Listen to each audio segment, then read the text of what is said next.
تو جانے گرامی اب چھٹے امام سے کہا مولا ہم نے یہودیوں سے پوچھا، سہنا سوال ذہنوں میں، میں چلا جاتا ہوں مجھے یاد رہتا ہے میں کہاں سے گیا تھا. تو جانے گرامی اب امام سے کہا مولا قرآن کیا تھے؟ ید اللہ وقالت الیہود ید اللہ مغلولہ، اللہ کا ہاتھ ٹوٹا ہوا.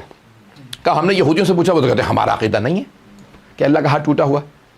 تو مولا نے کہا تم نے کیا سمجھا تھا کہ یعنی یہودیوں کا یہی عقیدہ کہ اللہ کا ہاتھ ٹوٹا ہوا گردن میں لٹکا ہوا ہے؟ پڑھتے وقت بھی تو کہا پھر مولا کیا مراد ہے اس آیت سے کہ اللہ کہہ رہا ہے اس کے دونوں ہاتھ کھلے ہوئے ہیں؟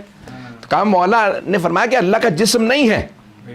کہا پھر وہ یہودیوں کے لیے اللہ نے کیوں نسبت دی کہ وہ کہتے ہیں کہ اللہ کا ہاتھ ٹوٹا ہوا؟ کہا کیونکہ یہودیوں کا عقیدہ یہ ہے کہ اللہ نے تقدیر لکھ دی ہے، اب بدل نہیں سکتا. پتہ نہیں لوگ ہیں یا نہیں؟ اللہ نے تقدیر لکھ دی ہے اب بدل نہیں سکتا. کہ جس نے تقدیر لکھی ہے وہ بدل نہیں سکتا. یمح اللہ ما یشاء ویثبت وعندہ ام الکتاب. امام نے کہا اس آیت میں جواب ہے کبھی نہ کہنا ہمیں قرآن کافی ہے، کبھی نہ کہنا قرآن کافی ہے. تو قرآن پڑھتے جاؤ گے خود بخود گمراہ ہوتے چلے جاؤ گے. قرآن میں ہے یہ، بہت سے لوگ پر خاموش ہو گئے. سورہ بقرہ کے اندر ہے، آیت نمبر 27 کے اندر ہے کہ وہاں پہ اللہ ارشاد فرماتا ہے، 27-28 آیات پڑھیں گے 28 کے اندر، کہ وہاں پہ لکھا ہوا ہے کہ بہت سے لوگ قرآن پڑھتے ہیں، یہدی بہ کثیرا ویضل بہ کثیرا، بہت سے ہدایت پا جاتے ہیں بہت سے گمراہ ہو جاتے ہیں. قرآن پڑھ کے پروردگارہ ہدایت کی کتاب ہے تو ہدایت ملنی چاہیے، یہ گمراہ کیوں ہوتے ہیں؟ اللہ اگلی آیت میں کہتا ہے وما یضل بہ الا الفاسقین. قرآن پڑھ کے کوئی گمراہ نہیں ہوتا سوائے ان کے جو پہلے ہی فاسق ہو. پتہ نہیں لوگ ہے یا نہیں؟ تو اگر کبھی کوئی آپ سے آ کے کہے کہ بھئی مجھے تو قرآن پڑھ کے گمراہی ہی مل رہی ہے، سمجھ جائیے فاسق ہے. پتہ نہیں لوگ ہیں یا نہیں ہے، پتہ نہیں لوگ ہیں یا نہیں ہے. تعداد گرامی اب وہ کہنے لگے بھئی مولا یہ قرآن کے اندر سے، مولا نے کہا بھئی قرآن میں موجود ہے اللہ جب تقدیر لکھتا ہے تو بدل بھی سکتا ہے. کب بدلتا کیسے ہے؟ کہ کئی چیزوں سے تمہاری دعائیں تمہاری تقدیریں بدل دیتی ہیں، مانگو تو صحیح وہ بدلنا جانتا ہے. اب کوئی تعجب نہ کرے اگر کوئی آ کے کہے میرے ہاں اولاد نہیں، مجھے بیٹا ہے ناز فرمائیے.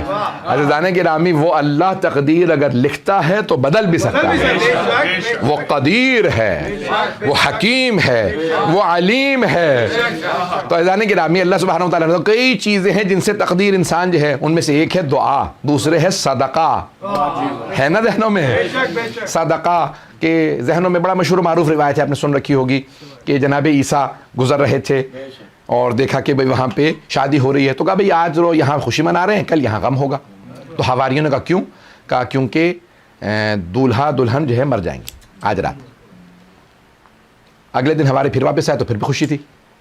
تو کہا اے نبی اللہ آپ نے کہا تھا یہاں غم ہوگا. تو کہا پروردگارہ تو نے مجھے خبر دی تھی. کہا ہاں جا کے دیکھو گے تو دولہا دلہن کے بستر تلے ایک سانپ ہے، اس نے انہیں ڈسنا تھا لیکن انہوں نے صدقہ نکال دیا تھا. میں نے اس سانپ کو مہلت ہی نہیں دی کہ وہ ڈس سکے. پتہ نہیں لوگ ہیں یا نہیں ہے، پتہ نہیں لوگ ہیں یا نہیں ہے. تو دعائیں صدقات تقدیر بدل سکتے ہیں. ارے جب دعا تقدیر بدل سکتی ہے، صدقہ خیرات تقدیر بدل سکتا ہے.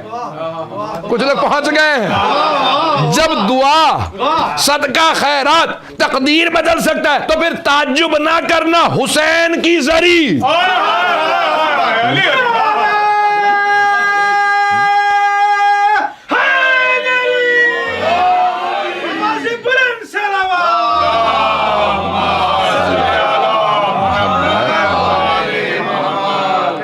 میں پورا خون جگر دے رہا ہوں آپ کی خدمت میں. کہ کیسے کوئی تعجب کرے کہ حسین کی زری تقدیر نہیں بدل سکتی، زری پہ جاؤ تو صحیح.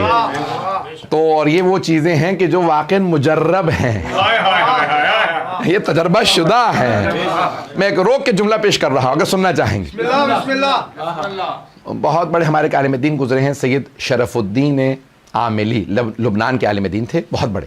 ان کی مناظرے پہ بہت کتابیں، النص والاجتہاد، المراجعات، اردو میں بھی ترجمہ ہیں، دین، مکتب اہل بیت، اور مناظرے پہ کتابیں ساری، اور بہت کتابیں لکھی. مسائل فقہ جعفری کے انہوں نے دفاع میں بہت مناظر کیے اور لاکھوں لوگ شیعہ کیے. قوم مقدس میں اکثر جو مصر کے جامعۃ الازہر کے پڑھے ہوئے شیعہ ہوتے تھے وہ کہتے تھے کیسے، تو کہتے تھے ان کی کتابیں پڑھ کے شیعہ ہوں. تو بہت مضبوط تھے، اللہ نے بڑی توفیق دی تھی. سید شرف الدین عاملی، موسوی عاملی، جبل عامل کے رہنے والے، تو اس لیے عاملی کہا جاتا تھا. تو 20ویں صدی میں ہمارے 2 علماء مراجوں نے آل سعود کے زمانے میں حج میں نماز پڑھائی. ایک آقا محسن الحکیم نے اور ایک آقا شرف الدین نے، سید شرف الدین، اور دونوں نے فیصل کے زمانے میں.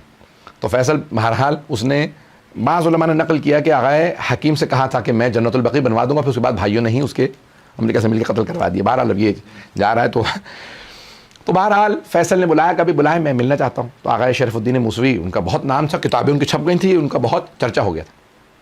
جب گئے تو کہنے لگے کہ پہنچے. اب بادشاہ، آپ کو پتا ہے بادشاہ کتنے پڑھے لکھے ہوتے ہیں، کچھ زیادہ تعلیم، میں کچھ نہیں کہنا چاہتا. ہاں تو اب جتنی تعلیم ہوتی ہے آج کل تو صدر اور وزیر اعظم بھی ایسے ہی آ رہے ہیں. تو لیکن بہرحال اب بادشاہ زیادہ ایجوکیٹڈ نہیں، وہ پیسہ باپ دادا بادشاہ تھے تو بادشاہ بن گیا. تو اب وہ اس نے کہیں بلایا آ گئے سید شرف الدین موسوی عاملی کو، اور اپنے جو بڑے بڑے وہابی علماء تھے ان کو ہی بلا لیا. اعتراض کیا آقا شرف الدین موسوی عاملی پہ بادشاہ فیصل. اس نے کہا کہ لگے کیا 20ویں صدی آ گئی ہے، لوگ چاند پہ پہنچنے والے ہیں اور آپ ابھی تک گارے مٹی کی قبروں کو جا کے چومتے ہیں. اور مجھے بتایا، یعنی کیونکہ مدینے میں تو انہوں نے زری گرا دی تھی اس لیے گارے مٹی کی قبریں تھیں. اور کہنے لگے مجھے بتایا نجف کربلا کے اندر سونے چاندی کی ذریعے لگا رکھی ہیں، آپ لوگ سونے چاندی کے بوسے دیتے ہیں، یہاں گارے مٹی کو چومتے ہیں. کیا یعنی آپ لوگوں نے ترقی کا کیا سیکھا؟ آقا شرف الدین عاملی کہتے ہیں کہ میں نے فوراً باب الحوائج سے توسل کیا. پتہ نہیں لوگ ہیں یا نہیں. کہا کہ مولا مجھے جواب تو علمی بہت سے ہیں ذہن میں، اس بیچارے کے عقل، اس کی سمجھدانی چھوٹی، پتہ نہیں لوگ ہیں یا نہیں. ایسا جواب دے مولا کہ اسے سمجھ میں آئے، بادشاہ ہل جائے. تو کہا کہ ٹھیک ہے میں بھی جواب دیتا ہوں. کہ میں توسل کر ہی رہا تھا باب الحوائج سے.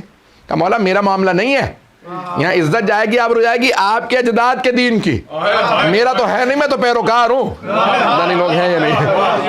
بہت سے لوگ جو ہیں وہ ائمہ کو بھی ایموشنل بلیک میل کر لیتے ہیں. تو کہا مولا معاملہ تو آپ کا ہے، آپ کے جد کا دین ہے، میرا کیا.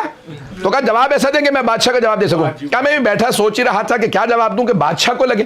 کہ اچانک ایک آدمی نے اعلان کیا کہ بادشاہ سلامت، رسول اسلام کے زمانے کے قرآن ہرن کی کھال پہ وہ دریافت ہوا ہے، وہ آپ کے لیے زیارت کے لیے لے کے آئے. کہا میں نے دیکھا کہ مرتبہ فیصل کھڑا ہو گیا. کہا لاؤ. تو انہوں نے جو ہے وہ قرآن کریم مخمل کے کپڑے میں لپیٹ رکھا تھا، سونے کی تاریں لگی تھی.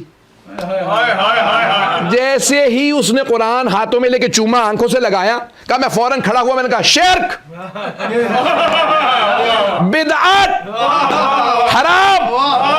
چینی تو الفاظ آتے ہیں انہیں. تو جیسے کہا نا شرک بدعت حرام، تو فیصل نے پلٹ کے کہا مولانا دماغ خراب ہو گیا آپ کا کیا؟ محل کے اندر شور مچانے لگے. کہا یہ تم کیا کر رہے ہو؟ سونے کی تاروں کے بوسے دے رہے ہو، مخمل کے کپڑوں کے بوسے دے رہے ہو، ہرن کی کھال کو چوم رہے ہو. کہا نہیں مولانا، میں سونے کی تاروں کے، مخمل کے کپڑے کے، ہرن کی کھال کے نہیں، وہ جو قرآن ہے اس کی وجہ سے چوم رہا ہوں. کہ ہم بھی گارے مٹی کے بوسے نہیں دیتے، وہ جو قبروں میں نبی.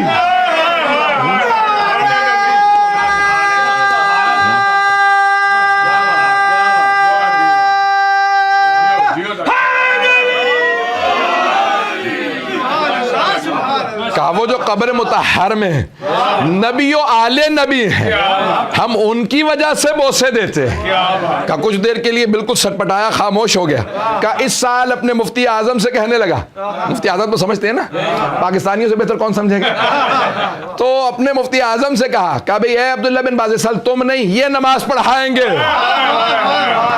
کہا انہوں نے ایسا جواب دیا کہ دل کو لگ رہا ہے کہ آج قرآن آ جائے اور جو صاحب قرآن ہو، پتہ نہیں لوگ ہیں یا نہیں، جو صاحب قرآن ہو اسے نہیں چومو گے، اور جو وارث قرآن ہو